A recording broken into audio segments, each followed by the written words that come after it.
Bienvenidos al día 266 de la Biblia en un año. Hoy estamos leyendo Lucas 19 y 20 y el Salmo 110. Lucas 19.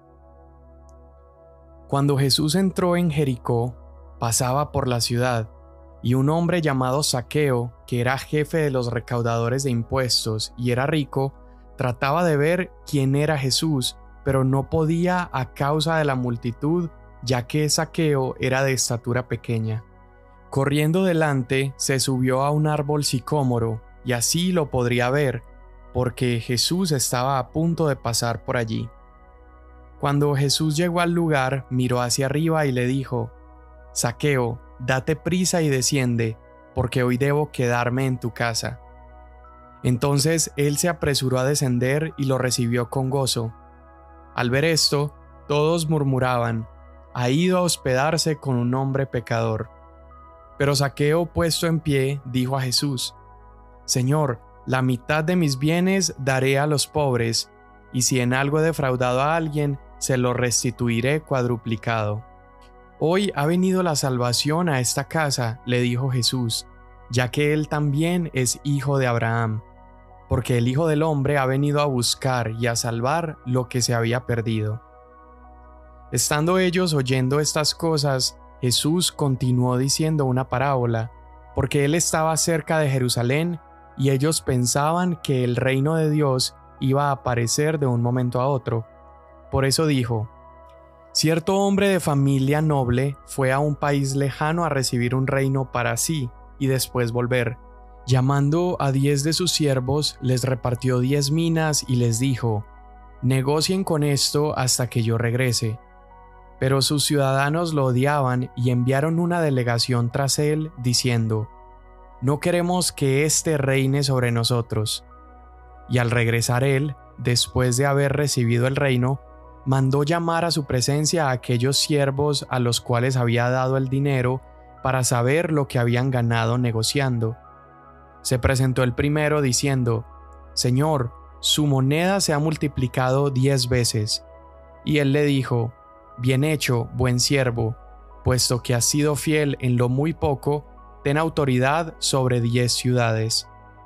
Entonces vino el segundo diciendo: su moneda, Señor, se ha multiplicado 5 veces. Dijo también a éste: y tú vas a estar sobre 5 ciudades. Y vino otro diciendo: Señor, aquí está su moneda que he tenido guardada en un pañuelo, pues a usted le tenía miedo porque es un hombre exigente que recoge lo que no depositó y ciega lo que no sembró. Él le contestó: siervo inútil, por tus propias palabras te voy a juzgar. ¿Sabías que yo soy un hombre exigente, que recojo lo que no deposité y ciego lo que no sembré?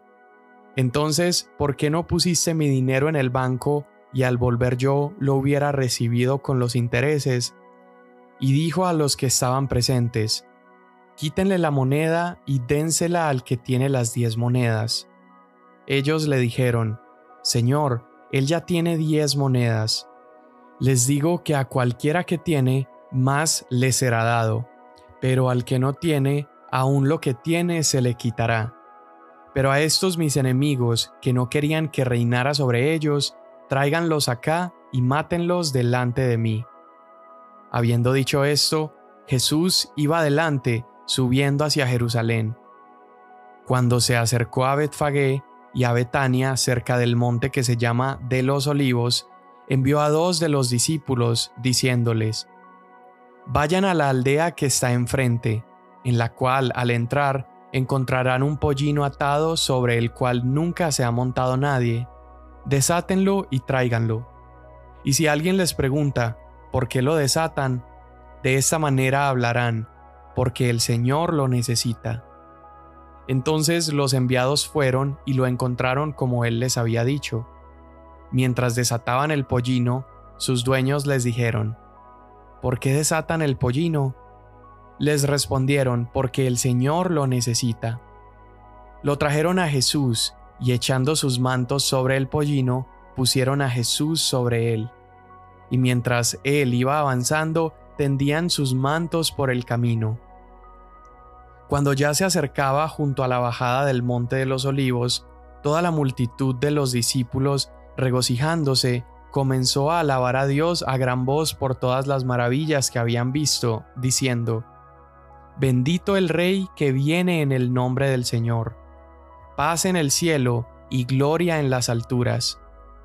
Entonces algunos de los fariseos de entre la multitud le dijeron: Maestro, reprende a tus discípulos.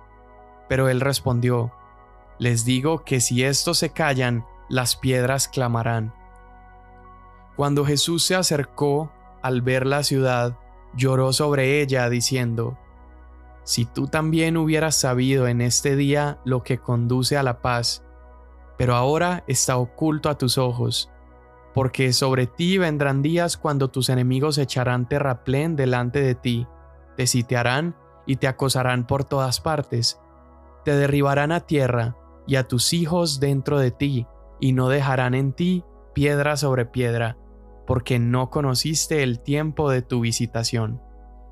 Entrando Jesús en el templo, comenzó a echar fuera a los que vendían, diciéndoles: Escrito está, mi casa será casa de oración, pero ustedes la han hecho cueva de ladrones. Jesús enseñaba diariamente en el templo, pero los principales sacerdotes, los escribas y los más prominentes del pueblo procuraban matar a Jesús, y no encontraban la manera de hacerlo, porque todo el pueblo estaba pendiente de él, escuchando lo que decía. Aconteció que en uno de los días, cuando Jesús enseñaba a la gente en el templo y anunciaba el evangelio, se enfrentaron a él los principales sacerdotes y los escribas con los ancianos, y le dijeron: Dinos, ¿con qué autoridad haces estas cosas, o quién te dio esta autoridad? Jesús les respondió: Yo también les haré una pregunta. Quiero que me digan, ¿el bautismo de Juan era del cielo o de los hombres? Y ellos razonaban entre sí diciendo: Si decimos del cielo, él dirá: ¿por qué no le creyeron? Pero si decimos de los hombres, todo el pueblo nos matará a pedradas, pues están convencidos de que Juan era un profeta. Y respondieron que no sabían de dónde era. Jesús entonces les dijo: Tampoco yo les diré con qué autoridad hago estas cosas. Entonces comenzó a contar al pueblo esta parábola. Un hombre plantó una viña y la arrendó a labradores y se fue de viaje por mucho tiempo.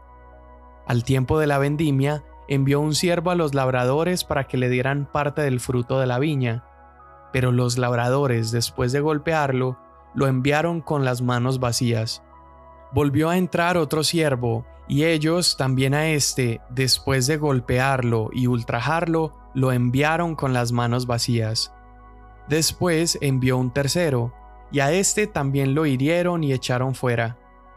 Entonces el dueño de la viña dijo: ¿Qué haré? Enviaré a mi hijo amado, quizá a él lo respetarán. Pero cuando los labradores lo vieron, razonaron entre sí diciendo: Este es el heredero, vamos a matarlo para que la heredad sea nuestra. Y arrojándolo fuera de la viña, lo mataron. Por tanto, ¿qué les hará el dueño de la viña? Vendrá y destruirá a estos labradores y dará la viña a otros. Y cuando ellos oyeron esto, dijeron: Nunca suceda tal cosa. Pero él, mirándolos fijamente, dijo: Entonces, ¿qué quiere decir esto que está escrito? La piedra que desecharon los constructores, esa en piedra angular se ha convertido. Todo el que caiga sobre esa piedra será hecho pedazos, y sobre quien ella caiga lo esparcirá como polvo.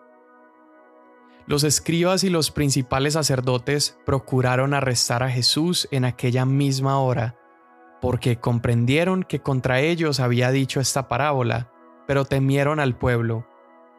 Para sorprender a Jesús en alguna declaración, lo acechaban enviando espías que fingieran ser justos, y así lo podrían entregar al poder y autoridad del gobernador.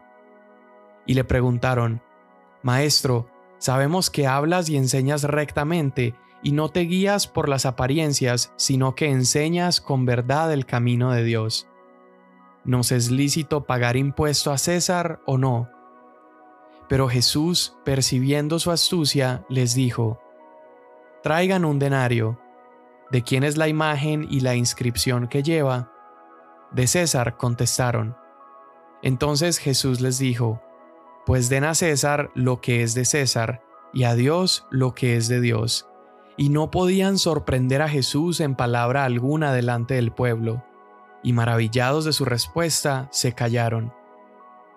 Acercándose a él algunos de los saduceos, los que dicen que no hay resurrección, le dijeron: «Maestro, Moisés nos escribió: si el hermano de alguien muere siendo casado y no deja hijos, que su hermano tome la mujer y levante descendencia a su hermano.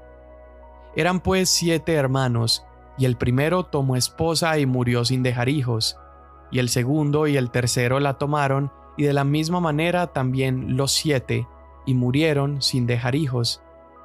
Por último murió también la mujer. Por tanto, en la resurrección, ¿de cuál de ellos será esposa la mujer? Porque los 7 la tuvieron por mujer».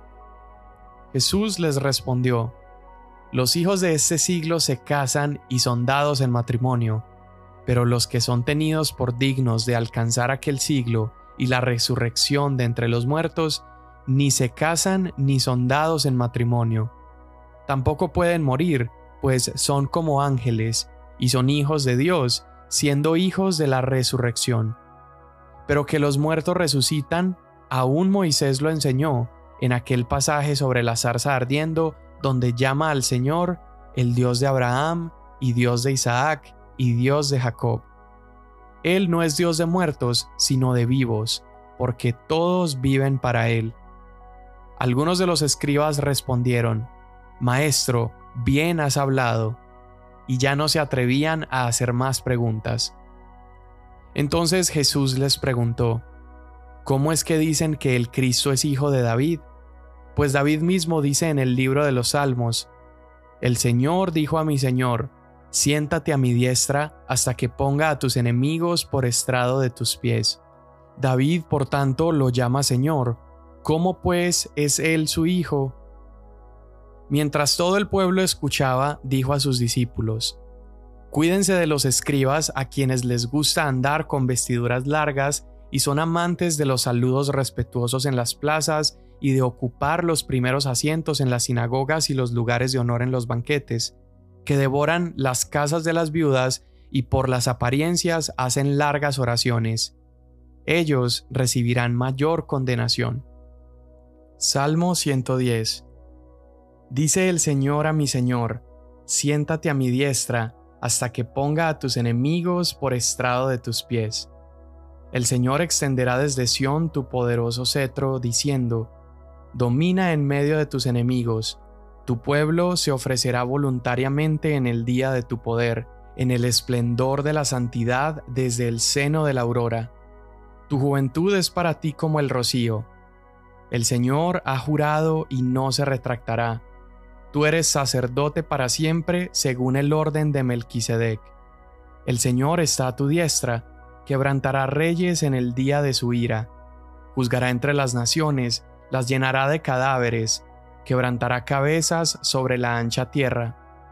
Él beberá del arroyo en el camino, por tanto levantará la cabeza. Amén. Mira qué lindo y qué interesante y emocionante que justo en la lectura de hoy, cuando Jesús cita al rey David, está citando el Salmo 110, y justo leímos esas palabras en el Salmo 110, y esto es completamente involuntario, pero bueno, esos pequeños detalles divertidos e interesantes. Y bueno, Jesús ha estado hablando acerca del reino de Dios. Ese ha sido un tema central siempre en su predicación. Vimos el día de ayer cómo se enfocó muchísimo en explicar el reino de Dios y lo amplía un poco al principio de estos pasajes. Recuerda que él había estado enseñando que el reino de Dios estaba ya presente, pero también vendría una manifestación visible del establecimiento de ese reino, y señaló que habría consecuencias para aquellas personas que rechazaban entrar o formar parte de ese reino. Entonces, acá vemos que la gente se está preguntando cuándo se va a manifestar. Dice en Lucas 19 que las personas pensaban que ese reino se manifestaría pronto. Entonces Jesús les cuenta una parábola para darles más respuesta a esa inquietud. Pero es razonable que la gente lo pensara. Ponte a pensar, Israel había estado siendo oprimido por otro reino por años. Jesús se aparece como ese personaje que alimenta a las multitudes, hace milagros extraordinarios, sana a los leprosos, cura a los ciegos, habla con autoridad, incluso por encima de aquellos que menospreciaban a los israelitas. Entonces la gente empieza a ver esta figura y este hombre comienza a hablar acerca de un reino que vendría. Entonces es razonable que personas se pregunten, bueno, este es nuestro rey, pero ¿cuándo va a comenzar su reinado? Y en esta parábola que Jesús cuenta es la historia de este hombre que recibe la coronación en un reino lejano. Y mientras él va a tomar esa corona, sus siervos reciben una porción de dinero y algunos siervos son fieles, mientras que los ciudadanos de ese reino se empiezan a quejar y dicen no queremos que este gobierne sobre nosotros, porque de alguna manera no soportaron ver esa generosidad del rey con algunos de sus siervos. La historia no nos amplía qué razones habría para que rechazaran su reinado, pero simplemente fueron personas que no desearon que él gobernara sobre ellos. Aunque más adelante podemos ver que las personas que estaban presentes delante de los siervos se quejan y dicen, a este ya le has dado 10 veces más. Entonces parece ser que la inquietud de estos hombres o estos ciudadanos era que les incomodaba la administración de los bienes de este rey. Era probablemente demasiado generoso con personas que estos ciudadanos no consideraban dignos. Y bueno, finalmente regresa el rey, algunos de los siervos han sido fieles, multiplicaron el dinero y otros simplemente lo guardó por temor. Y vemos 3 lecciones importantes aquí. 1, Jesús les está aclarando que aunque el reino ya está establecido, abriendo las puertas a cualquiera que quiera ingresar en él, tomará tiempo mientras el rey regresa ya en todo su poder. ¿Sí? Número 2, vemos que Jesús evalúa a sus siervos, ¿sí? Les pide cuentas de su fidelidad. No lo hace en términos de cantidad, sino en términos de fidelidad.